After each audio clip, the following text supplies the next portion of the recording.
श्रीमद् भगवद गीता ज्ञान यज्ञ प्रवचन क्रमांक 269 अध्याय 6 ध्यान योग और श्लोक क्रमांक 37। जय महाकाल। आज 27 जनवरी है और आज से अपने महामृत्युंजय महायज्ञ की पूर्णाहुति के ठीक 292 दिन शेष है। जय महामृत्युंजय महायज्ञ। ओम त्र्यंबकं यजामहे सुगंधिं पुष्टिवर्धनम् उर्वारुकमिव बन्धनान् मृत्योर्मुक्षीयमामृतात् सदाशिवसमारम्भान् शङ्कराचार्यमध्यमाम् अस्मदाचार्यपर्यन्तां वन्दे गुरुपरम्पराम्। वसुदेवसुतं देवं कंसचाणूरमर्दनम् देवकी परमानन्दं कृष्णं वन्दे जगद्गुरुम्। ओम तत्सत। परमात्मा प्राप्ति की इच्छा से श्रद्धा युक्त होकर जिस साधक ने समस्त कर्मों का त्याग कर इस ध्यान योग मार्ग की दीक्षा ली है, किंतु मोक्षरूप फल मिलने से पहले ही जिसका अंतःकाल आ गया हो और अंतःकाल में वह योग साधना से भी विचलित हो गया हो, तब मरने के बाद क्या उस साधक का पतन हो जाएगा? अर्जुन भगवान को पुनः प्रश्न पूछते हैं अग्रिम 3 श्लोकों में, और अर्जुन का प्रश्न बहुत ही सटीक है और यह प्रश्न हम सभी का हो सकता है। साधना करते समय यदि हम यदा कदा गंतव्य तक तो पहुंचे नहीं हैं और बीच में ही हमारे शरीर का अंत हो गया है, तो इस साधक का क्या होगा? यह प्रश्न बहुत सटीक है। आइए अर्जुन की भाषा में सुनते हैं। अर्जुन उवाच आयति श्रद्धयोपेतः योगाच्चलितमानसः अप्राप्य योगसंसिद्धिं कांगतिं कृष्ण गच्छति। अर्जुन उवाच हे कृष्ण, श्रद्धया उपेतः योगात् चलितमानसः अयति। अर्जुन कहते हैं कि हे कृष्ण, जो योग में श्रद्धा रखने वाला है किंतु योग से चलायमान हो गया है, जिसका मन ऐसा शीतल यत्न वाला जो योगी है, योग संसिद्धिम अप्राप्य कांगतिम गच्छति। योग सिद्धि को अर्थात भगवत साक्षात्कार को न प्राप्त कर किस गति को चला जाता है प्रभु, आप हमें बताइए। आइए इस पर हम लोग चिंतन करें। असंयतात्मना योगो दुष्प्राप इति मे मतिः। इस वाक्य को सुनकर अर्जुन का अपरिपक्व मन पुनः साशंकित हो गया योग मार्ग के विषय में, और उसको भय भी लगा योग फल के विषय में। अर्जुन का आकर्षण भी है, उसको प्राप्त करने की इच्छा भी है, और साथ साथ में अपने मन पर पूर्णतः भरोसा न होने के कारण वह स्वयं के प्रति साशंकित भी है। जो भी सच्चा साधक होगा उसके मन की स्थिति अर्जुन के समान ही होती है।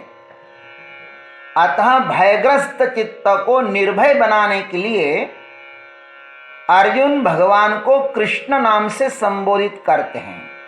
कर्षयति निवारयति इति कृष्ण। जो भक्त को भय से मुक्त कर देता है वह कृष्ण है। मैं भविष्य से भयभीत हूं, आप मुझे निर्भय बना दे प्रभु। आप ही मुझे निर्भय बना सकते हो, क्योंकि समस्त भूत प्राणियों के भूत भविष्य और वर्तमान को आप जानते हैं। आपने स्वयं कहा है, वेदाहम समतीतानि वर्तमानानि च अर्जुन भविष्यानि च भूतानि। ऐसा कहा आपने। आप मेरे भविष्य से अनभिज्ञ नहीं हैं।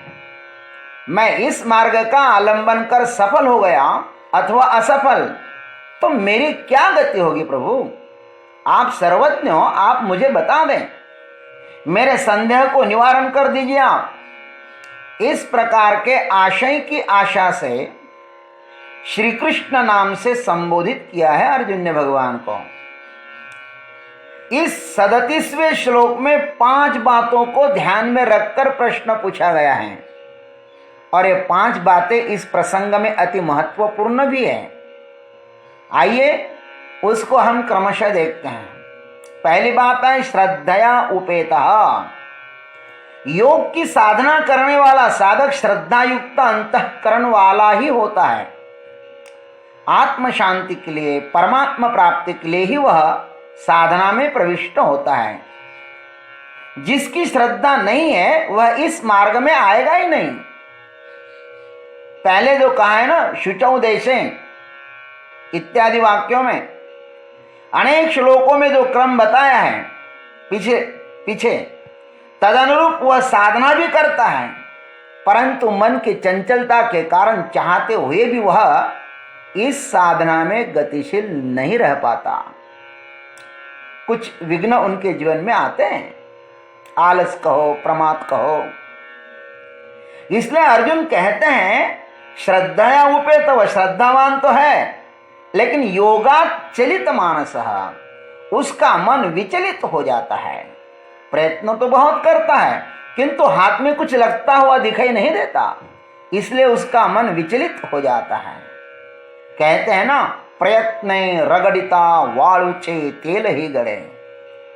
इस उक्ति का उसे यत्किंचित विस्मरण हो जाता है, उसके प्रयत्न शिथिल हो जाते हैं।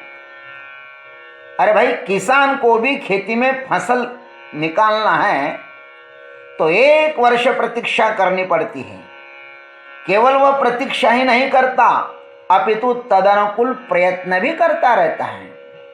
जल्दी मिलता नहीं, इसलिए वह प्रयत्न नहीं छोड़ता। प्रयत्न में उसका मन विचलित भी नहीं होता है। खेती का फल दृश्य है और योग का फल अदृश्य है, इसलिए साधक का मन यदा कदा विचलित होकर वह आयति हो जाता है। उनके प्रयत्न शिथिल हो जाते हैं। आयति का अर्थ है उसके प्रयत्न शिथिल हो जाते हैं। योग पर श्रद्धा है किंतु प्रत्यक्ष फल न दिखाई देने का कारण मन विचलित हुआ है। साधना बहुत किए, साधनारंभ में वह प्रयत्नशील भी था किंतु अब बीच में वह असंयमी हो गया। बहुत साधकों के जीवन में यह सूत्र घटित होता है। लोग पहले तो बहुत साधना करते दिखाई देते हैं किंतु बाद में शनि छोड़ ही देते हैं। हमारे मित्रों के संबंध में ऐसा ही हुआ। अब उनको देखता हूं तो यही आश्चर्य होता है कि ये वही है या दूसरे। अभी भी उनका मन 2 के बीच डोल रहा है, कभी भगवान की तरफ खींचता है तो कभी गृहस्थी की तरफ खींचता है।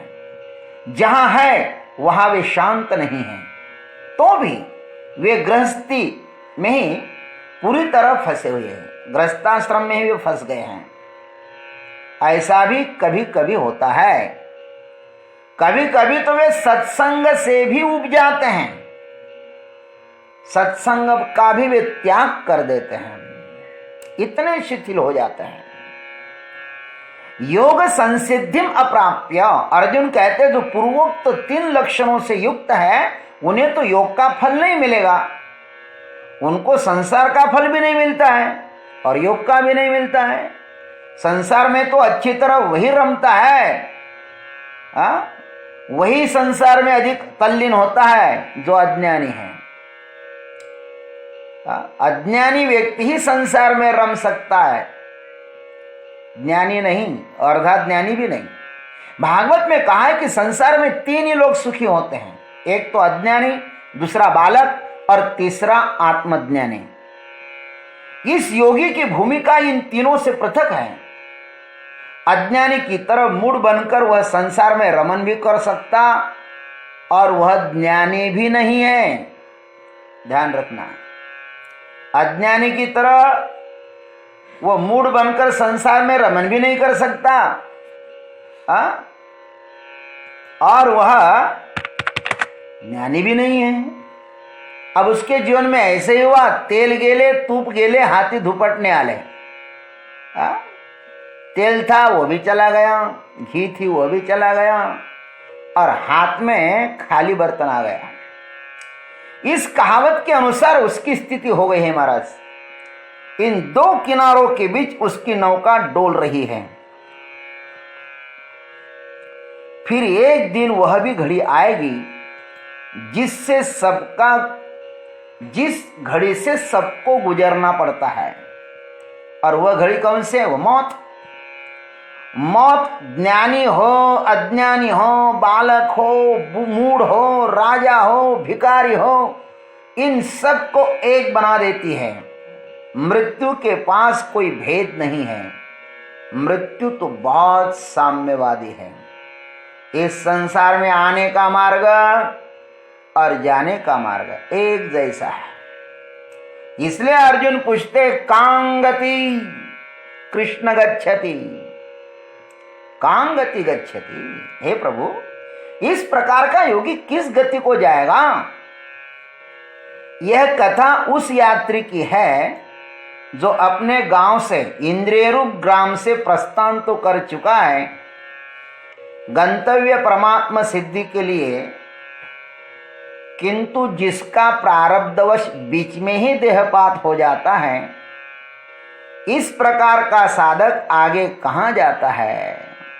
अर्जुन का एक बड़ा मार्मिक प्रश्न है और इस प्रश्न का उत्तर भी भगवान बहुत अच्छी तरह देंगे।